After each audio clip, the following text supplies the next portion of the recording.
Assalamualaikum warahmatullahi wabarakatuh. Perkenalkan nama saya Sinta Bella, saya dari kelas 5G dengan NPM 223510 362. Baiklah, di sini saya akan menyimak video tugas 4 yang telah diberikan. React, tapi akan mendapatkan tutorial React yang paling masuk akal untuk pemula. Penasaran kan maksudnya seperti apa? Makanya tonton terus videonya sampai akhir. Oke teman-teman ya, kalau misalkan teman-teman mau langsung ikutin tutorialnya, sebenarnya teman-teman bisa langsung skip aja videonya ke menit berikut ini. Kalau teman-teman nggak mau ngedengerin saya ngomel atau menggerutu dulu nih di awal-awal. Kenapa mau menggerutu dulu? Karena kita akan bahas dulu mengenai hal yang paling masuk akalnya terlebih dahulu ya. Mungkin teman-teman ada yang nanya, kenapa paling masuk akal Pak? Emang ada ya tutorial React yang nggak masuk akal? Ya jadi kita bahas ini dulu ya. Jadi selain memang supaya judulnya agak-agak clickbait, saya mau kasih tahu dulu alasannya kenapa saya bilang paling masuk akal. Jadi yang pertama gini, kalau kita mau belajar sebuah teknologi, bahasa pemrograman, atau framework, atau library, atau apapun lah ya, itu kan sebetulnya tempat belajar paling tepat adalah dari dokumentasi resminya. Bener nggak teman-teman? Jadi sebenarnya kita jangan dulu cari-cari di tutorial-tutorial lain. Kita jangan dulu cari di YouTube, kita jangan dulu cari di Stack Overflow, tanya ChatGPT. Kita baca dulu dokumentasi resminya dari pembuatnya. Karena kan harusnya dokumentasinya lah yang ngasih tahu kita teknologi itu apa, cara pakainya gimana, dan lain sebagainya. Ya, dan menurut saya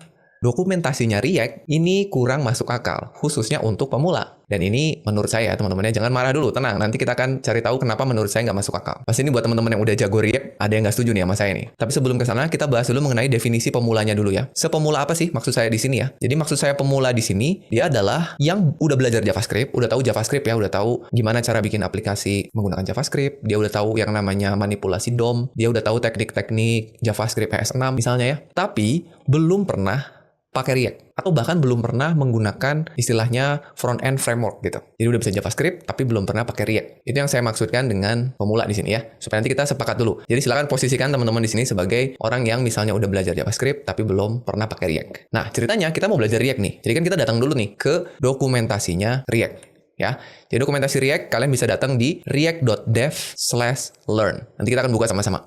Dan bahkan buat teman-teman yang belum tahu, sebetulnya kita tuh punya dokumentasi React yang berbahasa Indonesia. Jadi kalau teman-teman belum tahu, teman-teman bisa kunjungi di halaman ini, id.react.dev. Jadi ini adalah dokumentasi React yang sudah diterjemahkan oleh jagoan-jagoan programmer React Indonesia yang keren-keren banget ya, supaya kita lebih mudah belajarnya. Nih, jadi kalau teman-teman kunjungi id.react.dev/learn, nah ini teman-teman lihat tutorial React dalam bahasa Indonesia. Nanti silahkan teman-teman baca ya, nanti kita buka sama-sama. Nah, ini dibuat oleh developer-developer keren Indonesia yang ini nih. Ini maintainernya. Jadi kita harusnya berterima kasih sekali buat teman-teman developer ini yang udah bantuin kita untuk bisa baca dokumentasi React berbahasa Indonesia. Dan dari sini hampir semuanya saya kenal, saya bahkan berkesempatan untuk ketemu langsung. Ya, mereka orang-orangnya keren-keren semua, selain developer-developer ngiling ini, lalu Indonesia. Kita datang ke sebuah dokumentasi, yang pertama kali ingin saya tahu, setidaknya untuk saya nih ya, adalah mengenai apa itu teknologinya. Dan kebetulan di sini kita nggak ketemu langsung setidaknya penjelasan mengenai apa itu React. Ya, jadi kalau teman-teman lihat di sini, kalimat pertamanya di sini adalah, ini kan ada jargonnya atau tagline-nya, dia adalah library untuk web dan native user interface. Oke ya. Sekarang kalau scroll ke bawah, kita langsung dikasih tahu membuat user interface dari komponen. Nah, di sini dikasih tahu React membuat kita dapat membangun user interface gitu. Jadi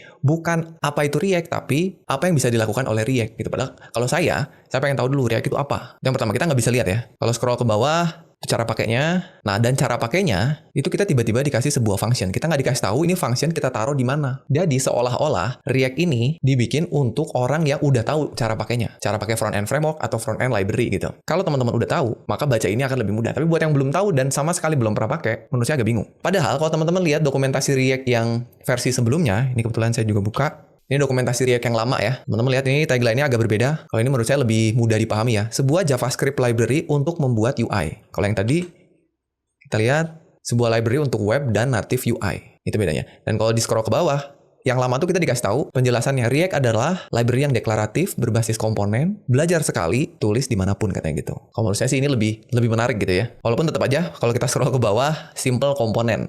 Nah, ini komponennya ditaruh di mana nih? Apakah saya kopikan ke file JavaScript saya langsung jalan? Kayaknya enggak gitu. Nah, mau belajar HTML, CSS, dan JavaScript gratis selama 10 hari? Join Revo.u Fundamental Course saja. Selama 10 hari, kamu akan belajar dasar dan praktik langsung. Nah, kalau misalkan kita telusuri lagi yang baru ya, kita balik ke kasih tahu Quick Start.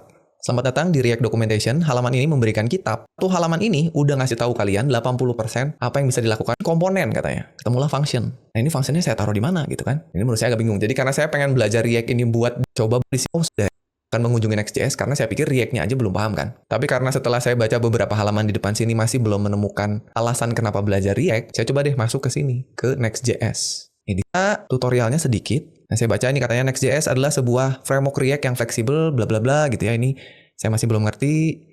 Terus ke bawah. Nah, ini ada di sini. Apa itu React? Jadi saya menemukan apa itu React bukan di dokumentasi React-nya. Mulai dari React adalah apa, bahkan dikasih tahu user interface itu apa. Nah, ini menurut saya ini lebih masuk akal. React. Kalau kalian klik, nanti kalian bisa tahu bagaimana belajar React. Kalau kalian, kita belajar React, malah saya nemunya di sini di Next.js. Jadi teman-teman bisa kunjungin aja linknya di sini ya, nextjs.org/learn/foundation. Dokumentasi React yang paling masuk akal gitu. Jadi sebetulnya maksud saya yang paling masuk akal di sini adalah dokumentasi React yang ada di Next.js. Ini paling masuk akal untuk pemula. Jadi kalau kita kembali ke sini, kalian bisa belajar mengenai React dengan mengikuti ada 9 halaman di sini ya. Ada 9 menu yang bisa kalian klik. Dan ini menurut saya cocok banget buat kalian yang pemula. Jadi silakan ikutin aja tutorial yang ada di Next.js atau penjelasan yang ada di Next.js ini. Kalau kalian benar-benar belum pernah belajar atau belum pernah menggunakan React sama sekali. Ya, tapi di sini untuk mengenai dokumentasi dari React. Oke teman-teman, sekarang kita masuk ke bagian yang pertama. Seperti biasa, kalau teman-teman ngikutin tutorial di channel WPU, pasti kita akan bahas dulu mengenai ketika kita mau belajar sesuatu, sebuah teknologi, framework, library, atau apapun. Pertama-tama pasti kita akan belajar dulu mengenai apa dan kenapanya dulu. Pakai React, kita bahas definisinya dulu ya. Oke, sekarang kita lihat. Apa itu React? Jadi kalau tadi teman-teman baca di website Next.js, itu katanya React adalah sebuah library, ya library JavaScript, untuk membuat antarmuka pengguna atau UI, user interface ya. User interface itu antarmuka pengguna yang interaktif. Teman-teman pelajari keyword-keyword yang ada di kalimatnya. Nah, sedangkan antarmuka pengguna, itu adalah elemen-elemen pada layar yang kalian bisa lihat dan kalian interaksikan. Ya, bisa diklik, bisa digeser, bisa di-scroll, bisa kalian input sesuatu. Ya, jadi pokoknya yang bisa kalian lihat dan interaksikan itu adalah user interface atau antarmuka pengguna. Nah, terus berikutnya kenapa sih React disebut library? Kenapa bukan disebut framework? Nah, ini katanya. Dia disebut library karena React tuh menyediakan fungsi-fungsi untuk membangun UI. Jadi dalamnya kita bisa pakai fungsi-fungsinya, tapi terserah kita sebagai developer mau pakai fungsi yang mana. Jadi nggak ada aturan khusus, harus bikinnya sesuai urutannya seperti ini. Nggak ada aturan khusus, kalian harus bikin struktur foldernya seperti apa, arsitekturnya seperti apa. React itu disebut sebagai library yang unopinionated. Jadi silakan aja bebas para penggunanya untuk beropini atau menggunakan caranya masing-masing gitu. Beda dengan framework, banyak framework yang udah diatur dari mulai instalasinya, struktur foldernya udah dibikinin, konfigurasinya udah dikasih tahu, tinggal kita edit-edit ya seperti itu. Jadi React relatif unopinionated. Terserah kita sebagai developer untuk pakainya mau kayak gimana. Banyak varian, banyak gayanya masing-masing gitu untuk ngoding menggunakan React. Sehingga baru mulai belajar atau pemula biasanya sesuatu yang unopinionated itu malah bikin bingung gitu ya. Buat yang udah expert, buat yang udah tahu bisa bongkar pasang, bisa ubah sana ubah sini, yang unopinionated itu bisa membebaskan dirinya. Jadi buat ya. Nah, sekarang kita lihat sejarahnya sedikit ya. Jadi React ini dibuat pada tahun 2013 awalnya ya, oleh seorang yang namanya Jordan Walk. Dia adalah seorang engineer di Facebook. Kayaknya sampai saat ini juga masih ya. React saat ini udah ada di versi 18.2.0 ya. Jadi saat video ini dibuat itu 18.2.0.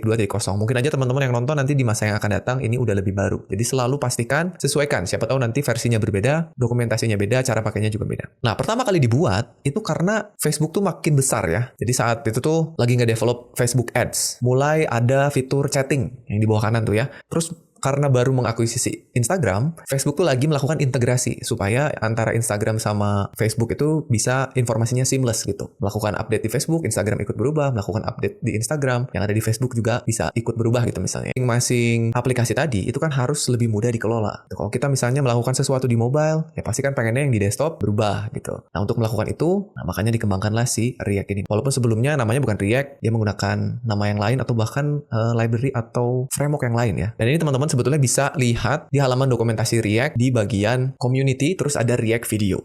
Jadi teman-teman masuk ke dokumentasinya React, di atas ada community, nanti masuk di bagian video, di sini ya.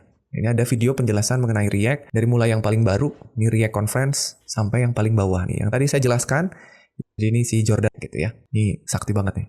Oke, berikutnya, kenapa disebut React? Disebut React itu karena pengen itu menjadi sebuah library yang reaktif gitu ya. Yang artinya apa? Dia memiliki kemampuan untuk bereaksi atau merespons secara dinamis ketika ada interaksi atau perubahan data. Jadi ketika kita melakukan sesuatu, pengennya aplikasinya itu cepat bereaksi gitu. Makanya disebutnya React, gitu, bereaksi. Nah, saat ini, tim pembuat React, yang bikin React-nya, core timnya, itu terdiri dari engineer-engineer yang ada di Meta, atau di Facebook ya. Terus engineer-engineer yang ada di Vercel, ya, dan kebetulan tadi Next.js yang teman-teman lihat, itu kan yang buat perusahaannya Vercel juga ya. Jadi, saya juga yakin kalau dokumentasi React yang dibuat oleh Vercel, itu pasti benar gitu. Karena engineer-nya React, kebanyakan orang Vercel juga gitu ya. Dan selain dari dua perusahaan ini, banyak juga kontributor dari seluruh dunia. Baik itu yang ngembangin core-nya, core React-nya maupun kontributor untuk yang lain gitu. Salah satunya tadi dokumentasi ya. Nah, dan sampai saat ini yang mantep nih ya, yang keren, React ini sudah diunduh atau di-download sebanyak 19,3 juta kali. Kalau kalian lihat statistiknya di NPM. Dan kalau kalian buka repositorinya di GitHub, itu yang ngasih star udah 200.000 lebih gitu star. Jadi sangat populer sekali ya.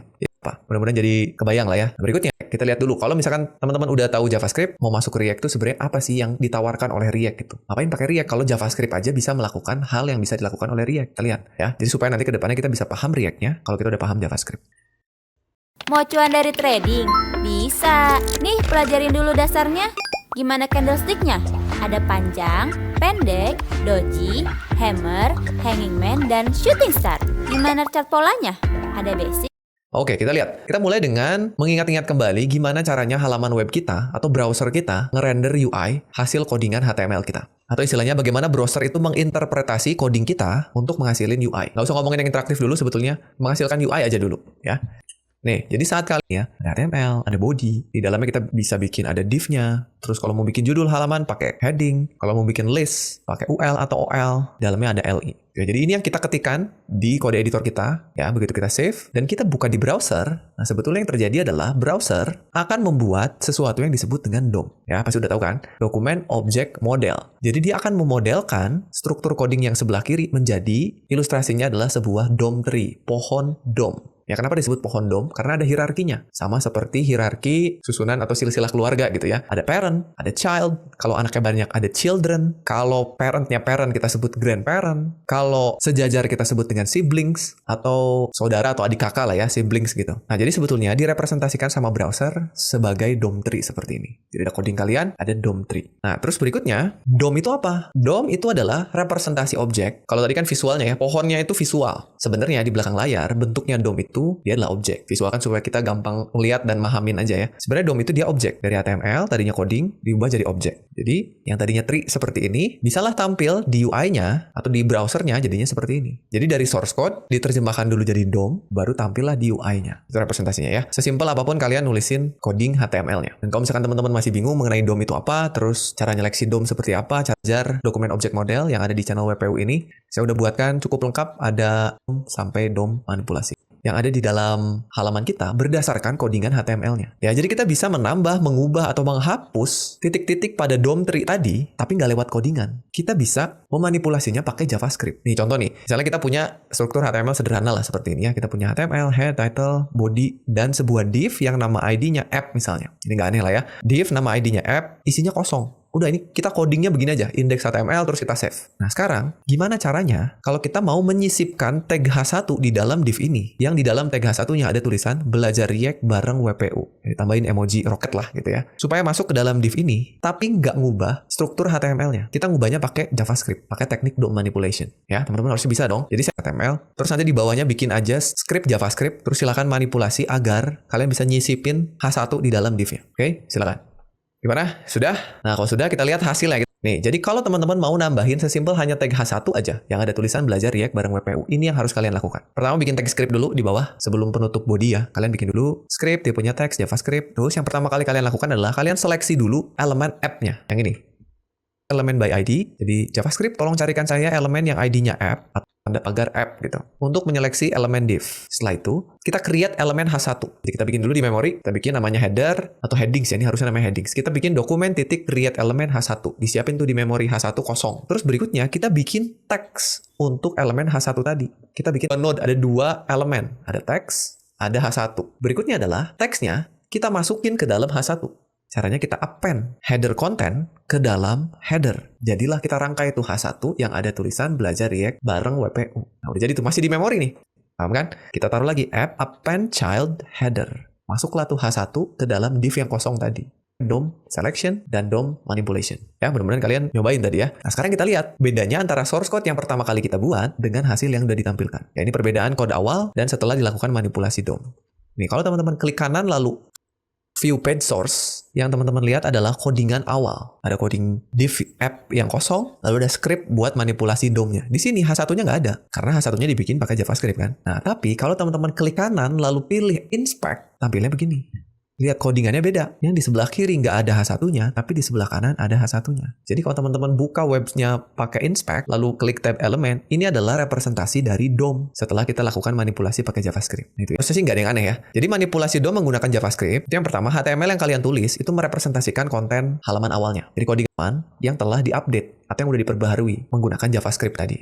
Nggak pakai framework, nggak pakai library apapun. Emang kelihatannya sakti ya, kita bisa nambahin satu elemen, kayak tadi ya, nambahin H1, kita mau nambahin paragraf, kita mau bikin supaya elemennya bisa diklik pakai JavaScript. Bisa satu elemen H1 doang gitu ya. Tapi bayangin ketika kalian mau bikin halaman yang utuh, bikin button, bikin card, bikin navbar, bikin slider gitu. JavaScript pasti makin ribet, karena harus diseleksi, harus di-create elemen. Itu kan ditulis manual buat nambahin satu buah H1. Buat nambahin H1 aja kalian nulisnya begini. Bikin dulu elemennya, bikin teksnya, masukin teks ke elemen, masukin elemen ke wadahnya gitu ya. Bayangin kalau kalian punya paragraf, bayangin kalau kalian punya list item, ada berapa create elemen yang harus ditulis gitu. Jadi semakin banyak, kalau pakai teknik yang tadi, pakai JavaScript polos, pakai vanilla ya, waktu yang kalian butuhin pasti banyak kan. Lama gitu ya. Nanti satu-satu tuh, bikin elemen, masukin elemen, simpen elemennya ke div, baru tampilin. Jadi kita capek gitu, nulisin satu-satu, gimana. Nah, caranya, tapi bikinin saya tombol, bikinin saya heading, enaknya kan gitu ya. Dan biarkan komputer yang mikirin langsung. Udah nanti yang ngerangkai, bikin elemen, masukin ke sini, itu pengennya sih biarin si komputernya gitu. Nah, hal ini programming. Yang kita lakukan di JavaScript tadi, yang polos itu disebut dengan imperatif. Ya, sedangkan yang ingin kita lakukan, itu disebut dengan deklaratif. Ya, itu nulisin langkah demi langkah, bagaimana sesuatu harus dilakukan. Bikin elemen, masukin kemana, gitu ya, satu-satu.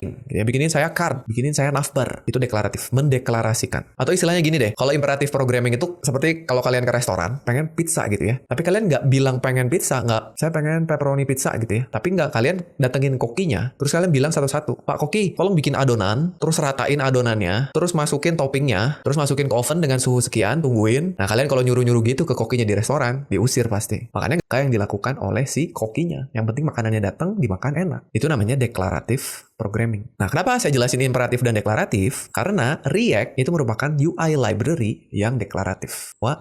React ini membuat sesuatu yang tadinya imperatif, yang harus kita tulis satu-satu tadi, bisa jadi deklaratif gitu. Itu aja yang lakukan gitu. What do you want to pawn? I want to use all my gold to go to Rome. You don't have enough. Nah, berikut coba bikin aplikasi yang sangat sederhana ya, menggunakan React. Nah, jadi buat kalian yang nggak sabar pengen ngoding React, sekarang lah saatnya ya. Mari kita mulai React-nya. Kita baca dulu penjelasannya dikit. CDN atau Content Delivery Network. Jadi kita bisa tapi ini cocok banget buat kalian yang masih pemula dan baru pakai React. Jadi kita nggak perlu mikirin dulu gimana cara compile React-nya atau melakukan bundling pada React-nya, menggunakan sistem modulnya React. Nggak perlu, kita bisa jalanin lewat file HTML yang sangat sederhana. Ya, sebagai library utamanya. Terus di bawahnya kita panggil package yang namanya React DOM, supaya kita bisa menggunakan metode untuk manipulasi DOM-nya. Supaya mempermudah kita kalau mau nambah elemen, ngapus elemen, ngubah elemen, dan seterusnya. Ya, jadi ada div kosong sebagai tempat penampungannya tadi. Kalau tadi kan pakai JavaScript, kita lihat divnya kita kasih ID app. Nah, kalau sekarang React ngasih namanya ganti ya. Kalau React sebelumnya, React 17 itu ID-nya app, tapi di React 18 dia ganti ID-nya jadi root. Nah, kenapa? Nanti kita lihat ya. Tapi yang pasti nih, sini dan juga React DOM dari sini. Nanti di dalamnya kita tinggal buat nyiapinnya. Ini sebenarnya buat nyiapinnya kalian bikin Java plus Pak, ngetik gitu ya. Kita kunjungin dokumentasinya React. Silakan datang ke dokumentasinya React, terus klik learn, terus kita ke installation supaya dapetin filenya ya. Kalian scroll ke bawah. Ada di sini, try React locally. Nah, ini kalian bisa download aja nih di sini. Jadi kalau kalian buka kode editornya, di sini saya bakalan pakai Visual Studio Code. Oh ya, tapi sebelumnya tolong siapin dulu folder ya, teman-teman ya. Saya udah nyiapin foldernya di desktop. Saya kasih nama foldernya belajar React seperti ini, supaya nanti kita bisa nyimpen filenya di dalam. Ya, kalau sudah, silahkan buka VS Code-nya. Ini dia, dibuka VS Code-nya. Terus kita maximize dulu, kita ke file, open folder yang tadi yang ada di desktop, HTML. Maksud dari masing-masing barisnya apa? Oke. Jadi teman-teman boleh ketik aja tanda seru tab di sini. Ini supaya simple, kita metanya hapus dulu aja ya. Kita metanya hapus dulu. Sini kita kasih belajar React. Oke. Terus di bawah slash JavaScript yang di dalamnya kita panggil apa tadi? Const. Lalu juga bisa JavaScript tarikan saya elemen yang ID-nya root. Oke. Dan ya kita copy dua baris ini, scriptnya aja. Ya kalian bisa lihat lengkap di tutorial Next.js-nya. Kita kopikan dua ini dulu. Kembali ke sini, kita simpan di bagian head. Sudah ya, jadi kita sudah. Berikutnya, kita siapin aplikasi kita. Kita tadi udah bikin div yang nama kelasnya root. Itu akan kita jadikan sebagai wadah dari aplikasi kita. Ya, tik create root. Nah, metode ini diambil dari, kita akan gunakan sebagai wadah dari aplikasinya. Jadi, React buat nampilin elemen yang kita mau. Dalam hal ini, elemen H1. Ya, supaya kasusnya sama dengan namanya root, sebenarnya namanya bebas aja ya. Terus kita panggil React DOM create root dari elemen yang udah kita tentukan tadi. Baru kita panggil root.render buat nampilin elemen yang mau kita tampilin. Nih, butuh 5-6 baris. Ya, kita coba dulu. Kalian mau ketik manual ini boleh, silahkan disalin. Atau mau balik lagi kita copy dari script yang kita download juga bisa. Ya, app ya. Nah, ini disebutnya komponen, kita masih akan bahasnya nanti ya. Kita copy dulu aja. Kita simpan di bawah sini. Nah, H1, kita tulis H1 dulu ya. Terus misalnya kita tadi mau tulisannya apa? Belajar React bareng WPU atau bareng Padika. Aja roket. Nah, ini ya supaya muncul. Sudah. Terus extension di sebelah kiri. Web menggunakan local server ya. Udah, balik lagi, kita tutup sidebar-nya. Kalau kosong, tampil atau nggak tampil apa-apa, itu kemungkinan ada error. Nah, mari kita lihat errornya di mana. Katanya unexpected token. Kenapa nih? Ternyata React tidak mengenali tag H1 di dalam rendernya. Loh, errornya kayak gini tuh. Unexpected token. Ternyata ada yang aneh tuh. H1 ini bukan JavaScript. Terus apa itu? Itu adalah sebuah sintaks HTML. Yang dikenali sama browser itu kan HTML, CSS, JavaScript ya. Supaya si browser ini bisa mengenali JSX, kita butuh Nah, gimana cara install compilernya? Kita akan menggunakan sebuah compiler. Bubble itu websitenya resminya ada di sini. Sama ya, kita pakai CDN lagi lewat unpackage ya. Tapi jangan lupa nanti kalian ubah tipe dari JavaScript menjadi text/JSX. Kan tadinya text/JavaScript ya. Untuk menginformasikan pada si bubble-nya bahwa kita bakalan ngubah JSX menjadi JavaScript. Nih, kalian tambahin ini di atas script-nya, terus jangan lupa nanti ganti nih. Tadi kan ini kita tulisnya JavaScript ya. Oke, ini kalian bisa copy lagi dari script yang di-download tadi. Nih, kembali ke sini, harusnya bubble-nya ada di sini ya. Oh, ini disimpannya di head ya. Jadi saya disimpannya di bawah sini, sama aja. Ya, kalau teman-teman ganti jadi bubble, nanti tulisan di sininya tetap warna-warni. Oke, sekarang kita lihat lagi. Nah, sekarang errornya udah nggak ada, tulisannya udah tampil. Tuh, si React pertama kalian. Ya, harusnya sekarang semuanya udah berhasil yang udah kita buat. Nih, ini JavaScript buat nampilin H1 yang, Pak, nggak apa-apa lah pakai JavaScript. Ya memang, kalau elemennya cuma satu, bedanya 2 baris. Tapi duplikat berapa baris ini? Kalau di React, nambahnya nggak akan terlalu atau mempersingkat manipulasi DOM kita. Mantap ya? Nah, kita lihat ya. Jadi JSX itu adalah sebuah ekstensi sintaks untuk JavaScript yang biasanya dipakai untuk deskripsiin UI yang sintaksnya JSX bisa HTML. Nah, meskipun ada cara lain untuk bikin komponen tuh ya istilahnya. Jadi kita ikutin aja ya, kita pakai JSX saja. Informasi yang dinamis. Beda, JSX itu punya 3 aturan penting yang harus kita ingat dokumentasi React-nya. Yang pertama, JSX ini pada saat kita render harus selalu mengembalikan satu buah elemen tulisan, ada gambar, ada elemen ya. Elemen H1 yang ada tulisannya. Ini nggak masalah, karena cuma satu elemen. Pada saat kita ngerender, di dalamnya ada 3 elemen. Nah, kalau kalian pengen bikin ini menjadi satu komponen, yang harus kalian lakukan adalah membungkus 3 elemen ini ke dalam satu elemen lagi. Karena kalau bersebelahan, maka dia harus dibungkus dengan tag pembungkusnya. Nah, apa banyak elemen yang mau kita jadikan satu, tapi kalian nggak mau, kalian bisa bungkus pakai tag kosong kayak gini. Pokoknya, metode pertama, jadi harus ngembaliin satu elemen. Ingat-ingat. Yang kedua, kalian harus selalu tutup semua tagnya. Tutup tagnya, teman-teman. Kayak misalkan kalian bikin tag li, buka tulisan, nggak ada tutupnya, itu boleh. Sama HTML-nya boleh tutupnya. Bahkan, kalau ada tag yang nggak punya pasangan, yang nggak punya penutup, tag tersebut harus self-closing. Jadi ini harus ditutup nih. Padahal kalau HTML nggak ada tutupnya begini, nggak masalah. Kan kalau tag pembuka, tag penutup tuh oke lah ya. Kayak gini, error dia. Unterminated JSX content. Jadi dia anggap, kalau ada atributnya, kalian gunakan camel case. Hampir untuk semuanya. Ini contohnya, kalau misalnya kalian punya metode yang namanya onClick, ya kan kalau di HTML tuh nulis onClick boleh aja, C-nya kecil, tetap jalan. Tapi kalau di JSX, harus huruf. Mau ngasih kelas ke sebuah elemen, cukup tulis kelas huruf kecil semua. Ini beda. Nanti dia bentrok sama kelasnya JavaScript. Makanya, kalau kalian mau ngasih kelas di HTML, di komponen kalian, ganti jadi class name. Huruf N-nya jadi besar. Itu contohnya ya. Jadi kalau kita udah masuk belajar JSX dengan lebih dalam, kita bakalan tahu atribut-atribut apa aja yang bisa kita pakai. Terus kalau berubahnya jadi gimana. Oke, itu 3 aturannya. Dan ini kalau kita jalanin, tampil alert seperti biasa ya. Kalian boleh coba, tinggal tadi di pause aja videonya terus disalin.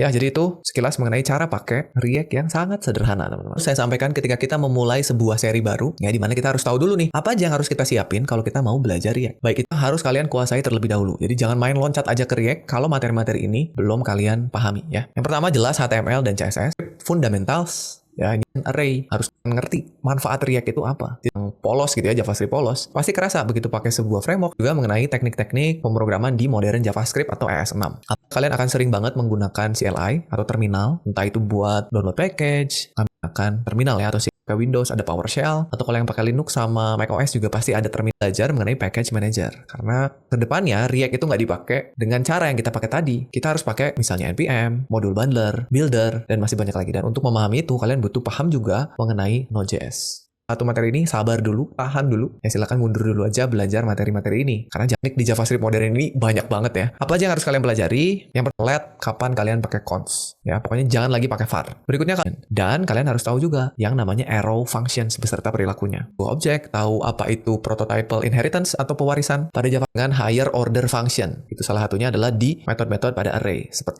objek menjadi variabel. Terus tahu bagaimana cara pakai template literals sehingga kalian dapat dengan literals. Dan juga tanda tanya dan titik 2 untuk sistem pada JavaScript. Gimana caranya import, export file kita atau metode kita menjadi sebuah modul. Ini yang harus kalian pelajari. Kalau misalkan ada yang masih belum paham, nggak usah khawatir karena di channel ini saya sudah sediakan jalur CSS, JavaScript. JavaScript-nya bahkan ada 3 playlist ya. Ini kalau di total-total bisa sampai 70 video kali ya. Silakan untuk yang JavaScript. Terus ada juga Git dan GitHub beserta belajar CLI ada di dalamnya dan belajar Node.js dan NPM ada juga di situ. Ya, jadi silakan itu dipelajari dulu ya. Jangan buru-buru pengen belajar React tapi fundamentalnya belum paham. Nah, berikutnya setup editornya. Untuk menggunakan atau membuat aplikasi pakai React tentu saja kita butuh editor. Yang harus kalian kenapa belum? Nanti kalau install extension untuk format kode browser extension yang namanya React Developer Tools. Ini kayaknya ada untuk semua browser-browser populer. Ya, setidaknya React di seri kita kali ini. Oke, dan kalau teman-teman sekarang udah siap. Frisian Flag dulu. Ini habis. Awalnya miris. Frisian Flag dari susu segar dan coklat nikmat. Halo teman-teman semua, selamat datang kembali di channel WPU bersama saya Sandika Gali. Dan kali ini kita kembali akan melanjutkan playlist tutorial React untuk pemula. Kali ini kita masuk ke episode kelima teman-teman ya. Kita akan membahas semua tentang komponen. Ya sebetulnya nggak semua banget ya, setidaknya kita akan belajar lebih dalam lagi mengenai komponen. Karena kan harus lebih detail lagi teman-teman ya, supaya kita semakin paham gimana caranya bikin komponen yang baik dan benar. Ya kita mulai langsung dengan membahas lagi atau mengingat-ingat kembali apa itu komponen ya, berdasarkan materi yang kita pelajari di dokumentasinya React ya. Jadi apa adalah function di dalam JavaScript atau yang kita sebut dengan JSX. Berikutnya komponen merupakan bagian dari UI yang punya logika dan tampilannya sendiri. Jadi ada logic dan juga presentation. Ya dan untuk membuat komponen itu bisa sekecil mungkin sampai satu buah elemen HTML kita anggap sebagai komponen itu bisa ya. Misalkan komponen tombol, komponen gambar, komponen paragraf bahkan bisa ya. Atau mau sebesar satu halaman pun bisa kita anggap sebagai komponen. Itu nah, jadi nanti terserah kita gimana cara merancang sebuah komponen. Makanya benar. Ya jadi ini kita ingat lagi materi mengenai komponen. Berikutnya juga contoh dari beberapa komponen ya. Misalkan ada komponen media yang di dalamnya bisa kita susun atau kita bentuk dari beberapa komponen. Ya jadi komponen media itu terdiri dari komponen image, komponen deskripsinya dan komponen tombol. Atau kalau teman-teman lihat sebuah website, ini contohnya salah satu toko online, kita lihat ada UI seperti ini pasti di dalamnya terdiri dari banyak sekali komponen. Jadi tergantung dari developernya mau nge-compose atau nyusun komponennya seperti apa. Ya itu pengantarnya teman-teman dari komponen yang kita lihat di toko online ini. Contohnya, kalau misalkan kita bikin sebuah komponen yang sangat besar, ya misalkan kita ambil contohnya ini menjadi sebuah komponen, jadi satu komponen. Jadi komponen gede banget nih. Itu pasti terlalu banyak responsibility-nya. Jadi satu komponen tuh tanggung jawabnya besar. Di dalamnya pasti banyak state dan props yang akan kita di sini ngecek promo, banyak sekali yang dilakukan yang mirip atau bahkan sama tapi di halaman yang lain atau di bagian lain dari aplikasi kita. Nah, jadinya kita harus tetap membuat ulang tuh komponennya. Jadi secara repot ketika kita bekerja dalam tim. Ya semakin kompleks nanti kita semakin susah untuk bekerja samanya gitu. Itu kalau ya karena tadinya kalian pengennya supaya tanggung jawabnya nggak terlalu besar. Ya udah kita bikin semua elemen yang ada, baik itu gambar, tombol, tulisan, kita jadi banyak yang harus kita pikirin gitu. Komponennya ada banyak. Akan membuat kodenya menjadi membingungkan. Jadi pada saat kita mau nge-compose-nya nanti repot. Dan ini membuat kodenya jadi terlalu abstrak gitu ya. Jadi terlalu dan juga nggak terlalu kecil. Nah, justru kita bisa mengelompokkan beberapa elemen yang punya perilaku yang sama atau punya memecah UI menjadi komponen. Itu merupakan skill yang penting. Ya jadi mungkin contohnya tadi kan nggak boleh terlalu besar kayak gini, nggak boleh terlalu kecil juga seperti ini, nggak boleh. Ya gimana kalau misalkan kita kelompokkan jadi kayak gini. Jadi bagian slideshow jadi satu komponen sendiri ya, di mana di dalamnya pasti ada tombol, ada gambar, ada ini seperti pagination-nya gitu ya. Kalau kita klik gambarnya geser, terus juga ada tombol lihat promo, ini kita jadikan sebagai satu komponen. Terus di bawahnya untuk kategori kita jadikan sebagai satu komponen. Terus sebelah kanan untuk top up dan tagihan kita jadikan sebagai satu komponen. Untuk button juga ini jadi satu komponen aja karena kalau teman-teman lihat ini perilakunya semuanya sama. Ada icon, sebelahnya ada tulisan. Jadi ini semua bisa kita jadikan sebagai komponen yang sama tapi dengan props yang berbeda atau mungkin perilaku yang berbeda. Nanti kita akan membuat si komponennya itu terpisah secara logis. Jadi pada saat kita lihat codingnya itu kebayang gitu, oh ini merupakan bagian dari komponen yang mana, merupakan bagian dari komponen yang mana gitu. Terus juga akan membuat komponennya bisa digunakan kembali atau reusable istilahnya. Sehingga tentu saja jadi mudah dikelola, baik itu komponennya maupun kodenya secara spesifik. Ya teman-teman, jadi sekali lagi bikin komponen itu ternyata tidak semudah yang sudah kita bahas di video-video awal. Ternyata banyak hal yang harus kita pikirin. Ya, tapi tipsnya, ya ada beberapa tipsnya ya. Jadi yang pertama, kita harus pisahkan UI-nya secara logis, pisahkan antara konten dan juga layout. Jadi mana yang layout, mana yang konten atau isi dari komponennya. Terus pikirin reusability-nya. Kalau kita udah bisa misahin mana yang layout, mana yang konten, kayak misalnya button itu adalah layout, tapi di dalamnya kita lihat kontennya apa, misalkan icon, tulisan, warna. Nah, ini kayaknya kalau misalkan kita mau bikin button yang sama tapi warnanya beda, terus iconnya beda, nah ini kita bisa bikin jadi reusable. Komponennya satu, tinggal kita kasih props atau perilaku yang berbeda. Ya, terus perhatikan juga kompleksitasnya. Jangan sampai tujuan kita reusability yang malah jadi kompleks kodenya. Dan yang terakhir, perhatikan juga gaya dan kebiasaan coding kita atau gaya dan kebiasaan tim kita. Jadi kadang-kadang kalau kita baru masuk ke sebuah tim, cari tahu dulu tim ini punya gaya coding atau kebiasaan coding nggak? Ada panduan pembuatan. Jadi kita harus tahu dulu. Mungkin ada tim yang senangnya semua teori-teorinya yang gede dulu, terus nanti kita lihat bisa kita pecah nggak. Nah, dan ini akan kita lakukan nanti di latihan pertama kita. Sebelum kita ke latihan, nah saya punya beberapa pertanyaan yang harus kalian ajukan ke diri kalian sendiri ketika nemu. Terus yang kedua, ini kira-kira mungkin untuk digunakan kembali nggak? Terus yang ketiga, apakah komponen ini bergantung pada ada banyak props yang baru dari komponen yang besar ini. Gitu. Jadi kalau misalkan dari kita cobain coding untuk sudah siapkan kode untuk episode kelima, silahkan diklik aja di sini. Nanti di dalamnya ada folder namanya starter app yang ada 2 buah file. Saya udah siapin app.jsx dan app.css untuk kita simpan ke dalam aplikasi React kita. Jadi ini dibuka dulu, kita siapin. Sekarang kita instalasi fresh aplikasi React kita ya. Jadi sekarang teman-teman boleh simpan kodenya dimanapun di komputernya. Saya akan simpannya di desktop aja. Jadi saya mau klik kanan, bikin folder baru. Atau langsung aja kita open in terminal di desktopnya ya, supaya nanti yang bikininnya si Vite-nya. Ini saya sudah buka terminal. Ingat npm create Vite ya gini. Enter. Selanjutnya project-nya apa? Nah, kita mau bikin project yang akan kita gunakan untuk beberapa episode ke depan. Saya mau bikin project untuk aplikasi anime sederhana ya. Dibuat para wibu, cocok banget nih. Kita bikinnya gini aja, anime app. Jadi enter aja, dibuatkan folder dan instalasi PNPM-nya. Kita tunggu. Oh, ini ada update ya. Nggak apa-apa, kita skip dulu update-nya. Kita jalankan dulu Upsport 5173 ya, teman-teman. Berjalan seperti ini. Kita buka sekarang kodenya ya. Kita akan hapus beberapa kode yang nggak kita butuhin, karena halaman ini nggak kita butuhin ya. Kita balik ke kodenya, teman-teman boleh buka folder src. Nah, kita akan hapus index.css. Ini nggak kita butuhin, teman-teman boleh delete aja. Ctrl A, terus delete. Kita akan ganti isinya dengan yang ada di GitHub. Silahkan buka GitHub-nya, arahkan ke app.jsx. Nah, ini teman-teman boleh adalah app.css ya. Buka app.css, kita hapus semuanya. Ctrl A, hapus, copy, raw file, simpan di sini, save. Lalu terakhir kita coba ke main.jsx, kita akan hapus baris yang ini ya. Itu belum berjalan, misalnya search-nya belum berjalan, terus nanti ke depannya kita mau bisa nambahin anime sendiri, terus bisa anime favorit saya, connect ke public API. Ya, nggak apa-apa, beda. Ya, One Piece, Naruto, Bleach, dan My Hero Academia. Ya, silakan kalau kalian mau ganti, boleh aja ya, silahkan diganti datanya, asal jangan properti-propertinya. Nilainya boleh ya, ganti judulnya, ganti tahunnya, silahkan. Nah, sekarang kita akan pelajari kodenya teman-teman. Silahkan dibuka dulu. Ya, ini saya tutup dulu sidebar-nya, Ctrl B. Kita lihat nih yang CSS-nya kita close aja lah ya, karena nggak akan kita oprek-oprek untuk sekarang. Kita akan lihat dari bagian paling atas, ini di atas kita ada import hook-nya, use state, karena kita menggunakan beberapa state di bawah. Terus juga kita data, ada One Piece, Naruto, Bleach, dan My Hero Academia. Nah, terus kita masuk ke komponen utamanya, komponen app. Nah, di sini, di komponen kita yang pertama, kalau kalian lihat, ini saya masih punyanya hanya satu komponen, yang JSX-nya sangat besar sekali. Tuh, jadi JSX-nya banyak. Ya, nanti tugas kita adalah mecah-mecah UI-nya menjadi komponen-komponen terpisah. Ya, kita pelajari dulu dari bagian paling atas. Nah, kita punya ada state query untuk mengelola query ini ya, walaupun sekarang masih belum jalan ya, masih belum berpengaruh. Terus kita juga punya state untuk mengelola data animenya. Ini saya ambil dari array yang ada di atas. Ya, ini nanti akan kita ganti data defaultnya lewat API. Akan mengubah detail dari kotak sebelah kanan. Itu ini saya kasih tombol minimize. Tuh, ya. Jadi ceritanya kita bisa nutup gitu. Oke, ada dua. Yang sebelah kiri is open 1, yang sebelah kanan is open 2. Berikutnya kita punya sebuah function handle selected anime untuk memilih mana yang akan tampil di sebelah kanan. Ya, nanti ini akan kita kirim sebagai props. Nah, yang pentingnya di sini kita punya banyak elemen ya. Jadi yang pertama ada navbar untuk bagian atas. Ini semua ya. Di navbar ada 3, ada logo. Yang pertama, aplikasi ini namanya Weibo ya, WEEBOO ya. Ada logonya, terus tampil semua data ceritanya ya. Semua data yang ada di sini tampil 4. Nah, pengen nanti kalau kita cari sesuatu gitu ya, munculnya sesuai dengan jumlah hasil pencariannya. Sekarang masih belum berjalan. Bahkan masih kita tulis manual 4 yang nanti kita benerin.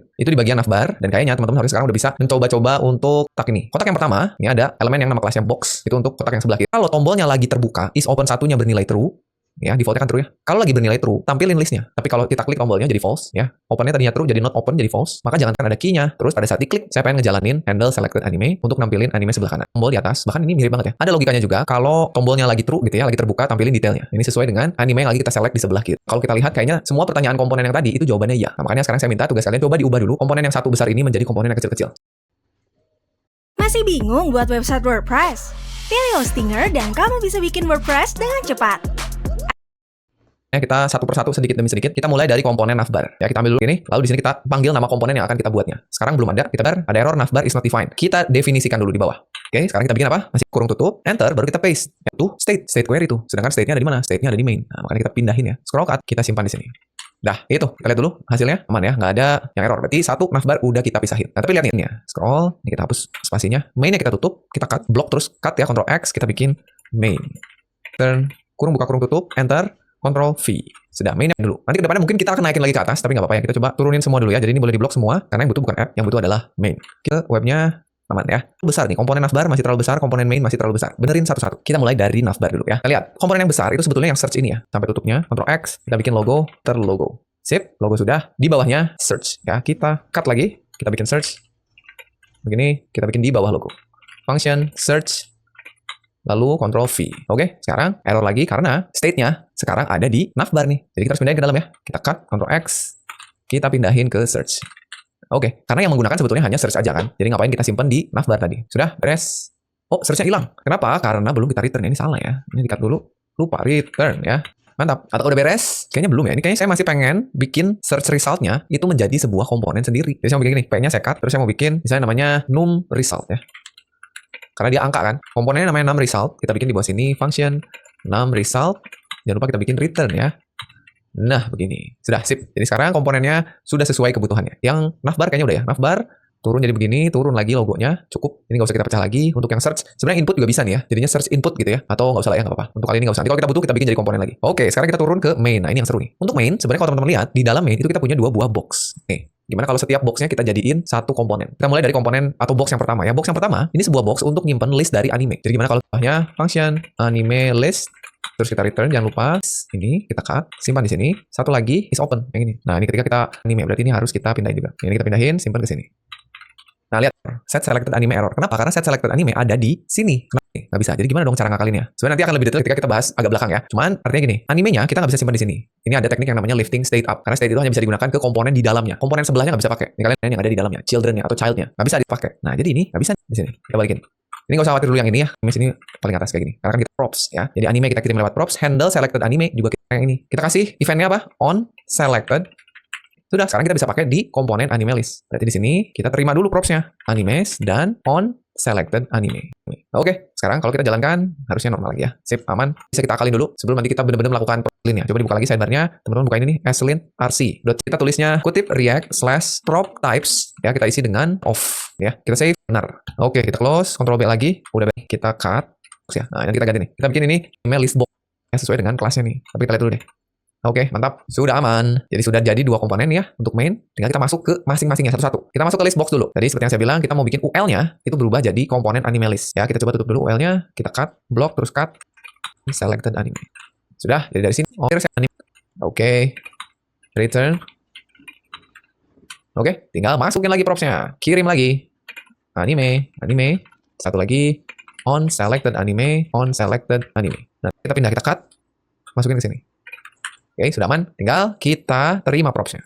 Anime, on selected anime. Mantap. Lihat lagi. Aman. Sudah ya. Tuh, udah sampai terakhir tuh. Jadi anime, jadi komponen. Anime list, jadi komponen. List box-nya, jadi komponen. Main-nya, jadi komponen. Kesini. Oh, jauh.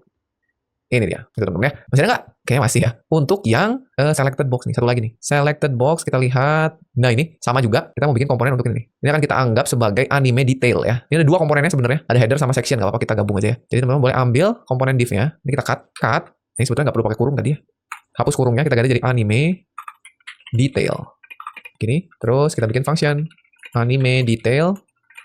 Ini kita return paste. Nah, yang kurung tuh di sini. Tadi harusnya nggak perlu, nggak apa-apa. Sudah, selected animenya belum dikirim sebagai props. Jadi kita tulis di sini hasilnya aman. Oke, kayak cukup ya. Kalau teman-teman masih mau bikin ini sebagai komponen sendiri juga boleh ya. Anime detail gitu. Atau detail header gitu boleh juga ya. Sip teman-teman. Jadi itu dia cara kita untuk bikin komponennya yang tadinya besar menjadi kecil-kecil gitu. Kalau teman-teman punya solusi lain, ya boleh silakan tulis aja di kolom komentar perubahan apa yang teman-teman lakukan. Oke, tapi sebelum kita lanjutkan, kita kembali ke slide dulu ya. Kita akan bahas dulu mengenai kategori dari komponen. Jadi sebetulnya cah UI jadi komponen. Yang pertama ada komponen yang disebut dengan stateless komponen atau presentational komponen. Yang kedua ada yang disebut dengan stateful komponen. Dan yang ketiga ada yang disebut dengan structural components. Apa itu maksud dari masing-masing komponen ini? Kita bahas. Yang pertama, stateless komponen atau presentational komponen. Itu adalah komponen yang kita lihat ada beberapa komponen yang punya perilaku ini. Jadi sekarang kita tahu ada komponen yang stateless di aplikasi kita. Nah, ini biasanya komponennya kecil dan reusable. Ya coba cek. Oh, ada bagian header. Ya lihat ini nggak punya state. Jadi memang bertujuan hanya untuk menampilkan logo aja gitu ya. Dan juga satu komponen anime ini. Tadi kita bikin sampai dengan komponen lain diterima sebagai props gitu ya. Ini disebut dengan stateless komponen. Bertujuan hanya untuk menampilkan konten atau data. Ini nggak hanya yang stateless aja yang bisa dibikin reusable. Contohnya yang search ini. Ya tadi kita lihat di dalamnya ada state query. Walaupun belum kita pakai ada structural komponen. Nah, kalau ini berperan untuk membuat struktur aplikasi. Saat kita mau bikin layout, screen atau pages. Jadi biasanya komponen ini digunakan saat kita ngegabungin banyak komponen lain. Ya atau istilahnya dihasilkan dari komposisi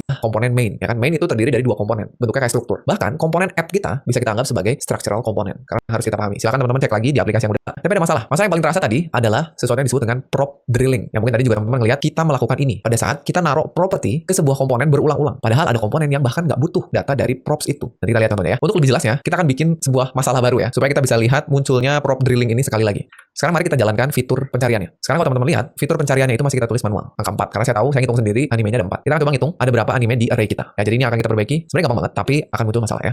Ada di komponen search. Ingat-ingat ya, mes. Ingat-ingat tuh, kita butuhnya di sini, sedang nih kita akses di search. Nggak bisa kan? Makanya harus kita atasi. Caranya gimana? Nah, ini strukturnya kalau kita lihat dalam bentuk pohon. State kita, oh ada di sini ternyata ada. Kita mau pakai di search. Nih, kita mau pakai di sini. Nggak bisa, karena komponennya sejajar. Ya, teknik yang namanya lifting state up sekali lagi. Jadi, si animenya harus kita naikin dulu ke atas. Kemana? Ke app, mau nggak mau. Supaya sekali ke kode kita. Nah, itu fungsinya ya, makanya teman-teman belajar CSS. Itu CSS. Buat portofolio software engineering pertamamu, gratis, diajar langsung oleh expert. Naikin dulu state-nya. Kita pencet Ctrl X di baris ini. Ctrl X, kita naikin ke app. Simpan ke atas, kita lifting state. Akses gimana? Dikirim lewat props. Kita kirim animes. Dah. Animes. Sudah? Aman? Itu baru ngebenerin yang anime. Sekarang kan kita butuhnya ganti yang ini nih, 6 result. Sekarang, karena kita sudah punya akses ke sini, dan yang butuhnya adalah 6 result, maka kita harus kirim lewat props. Dari kirim dulu di sini. Navbar, yang butuh mana? Logo atau search? Search, kirim ke sini. Animes. Selesai? Belum, karena navbarnya belum menerima props. Ya, sip. Turun lagi, search. Sampai ke sini, terima di props. Sudah. Terakhir kita 6 result. Sehingga saya bisa animes.length. Gitu cara hitung panjangnya. Sebenarnya yang dibutuhin cuma dari sini teman-teman. Cuman karena propsnya ada di atas jauh, maka kita harus bore gitu ke dalam. Makanya namanya prop drilling. Si Deku kita hapus ya. My Hero Academia kita hapus. Ctrl X aja. Kita save, refresh. 4. Propnya ke main. Ini harus kita benerin. Tapi supaya apa? Supaya semua sekarang bisa pakai apa di bore juga kalian ngedrill komponennya atau ngedrill station. Bagaimana kita mengkomposisi komponen dengan benar. Kita lihat dulu apa compose. Gitu yang rancang, ngebentuk, ngebikin, nyusun komponen. Atau inilah proses memecah belah bagian menjadi berantakan lah gitu istilahnya ya. Kita pecah satu-satu. Jadi komponen yang kecil, stateful, stateless, dan juga struct. Sesuaikan gunakan ulang komponennya ke berbagai tempat di aplikasi kita. Modularity supaya UI kita terpecah menjadi komponen yang masuk akal gitu ya. Komponen kecil masuk akal supaya gampang fungsionalitasnya masing-masing. Supaya nanti ketika kalian mau ngedebug ya atau ngetes itu menjadi lebih mudah. Dan yang terakhir agar kodenya mudah di maintain atau maintainable. Nah gimana? Cara yang pertama sebenarnya kita udah coba tadi di awal. Kita bikin komponen itu agar mengerjakan hal komponen yang bagus untuk dikompos. Sesuai. Ini memanfaatkan sebuah property spesial atau prop spesial yang namanya children. Sehingga nanti kita bisa seolah-olah membuat sebuah template atau slot gitu untuk dimasukin komponen drilling pakai teknik container komponen. Gimana caranya membuat sebuah container komponen? Sebelum ke kasus punya kita coba kasus yang lebih umum dulu deh. Overlay ya, jadi ada di activate account kalian. Bentuknya sih dan ada tombol. Ceritanya ini kalau kita buat komponennya kayak gini. Anggap aja sederhananya gini ya. Saya anggap aja pakai paragraf kayak gini. Mau bikin modal yang tapi beda satu continue. Nah, ini bikinnya gimana? Ya kalau bikin komponen sendiri sih bisa aja ya, bikin komponen gitu ya. Jadinya saya punya lagi sebuah komponen namanya deactivate yang isinya bikin yang sukses.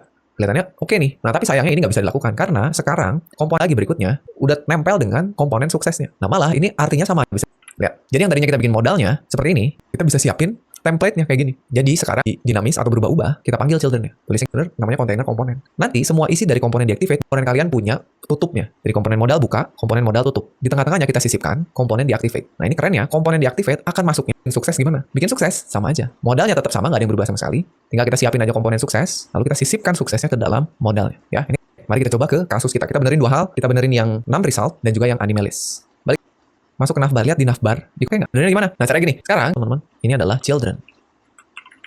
Sehingga ini animesnya bukan animes tapi children. Nah, dari search ini, kalau kita scroll ke atas, di sini kita juga bisa mengganti komponen search-nya itu ngambil dari children-nya. Jadi ini sebenarnya kita nggak butuh komponen search. Sehingga ini bukan animes tapi children. Gitu ya, kita scroll lagi, kita compose jadi sebuah. Sehingga komponen search ini, yang di dalamnya, kita mau ambil komponen di search, masuk ke sini, lalu ini kalau kita lihat hasilnya, aman ya. Kita klik, aman. Nah, itu untuk yang main. Di main, kita kan tahu kita punya dua buah box. Ada list box yang sebelah kiri, ada selected box. Coba kita pindahkan dulu agar dia sebelah-sebelahan deh. Scroll, cari selected box ya. Pertama, dia punya state is open 1. Yang ini is on DC. Kalau tombolnya kebuka, tampilin sebuah komponen. Ini lihat, sama persis. Kalau komponen kebuka, tampilin komponen tadi. Gimana? Masuk akal nggak? Sekarang gimana kalau kita coba komentari dulu deh ya. Yang selected box-nya kita komentari deh. Satunya jadi box aja. Oke? Dimana box ini akan menerima children. Karena state-nya nanti ganti. Jadi di bawah sini, set is open. Kita hapus. Is open 1 kita hapus. Nah, komponen yang ada di dalam komponen ini sekarang generic. Oke? Nah, sekarang kita komentari dulu supaya nggak hilang. Kita ganti aja di sini pakai children. Dan app. Kita balikin lagi. Kita masukin ke box. Tapi sekarang namanya bukan list box, tapi anime list. Gitu. Jadi sekarang langsung dikirim ke anime listnya tanpa melewati kontainernya untuk menghilangkan prop drillingnya. Coba kita lihat hasilnya. Oh, aman ya. Cuma satu nih. Sebelah kanannya kan belum. Sebelah kanannya kita tinggal bikin komponen yang sama. Kita bikin box yang isinya selected list yang ini. Atau selected box. Nah, tapi nanti kita ganti dengan anime detail. Ini kita post, gitu ya. Kita tinggal, gitu. Sekarang ini semua bisa dipakai karena kita udah pindahin ke sini ya. Selected anime, masuk sini, jalanin. Ya, aman teman-teman. Itu dia menggunakan kontainer komponen, sehingga sekarang kalau teman-teman lihat strukturnya udah lebih enak gitu dilihatnya. Kita punya navbar, di dalamnya ada search, ada 6 result, kita punya main, di dalamnya ada box. Yang reusable boxnya, kita punya komponennya. Ya, jadi sekarang kita bisa hapus ini nih, selected box. Ini udah nggak kita butuhin, karena kita udah ganti jadi komponen yang lebih general dan reusable, yaitu box. Ini harusnya bisa diklik, ini juga bisa diklik, aman ya. Jadi itu dia teman-teman, semua mengenai komponen yang bisa kita bahas beserta dengan studi kasus yang mudah-mudahan aplikasi kita supaya lebih lengkap lagi. Oke, jadi mungkin itu aja untuk video kita kali ini, episode kelima, tutorial React yang paling masuk akal. Terima kasih teman-teman sudah menyaksikan. Kita akan ketemu lagi di episode berikutnya. Saya Sandi Gazali pamit dan seperti biasa teman-teman, jangan lupa. Baiklah, sekian dari saya. Bila ada banyak kekurangan, mohon maaf. Wassalamualaikum warahmatullahi wabarakatuh.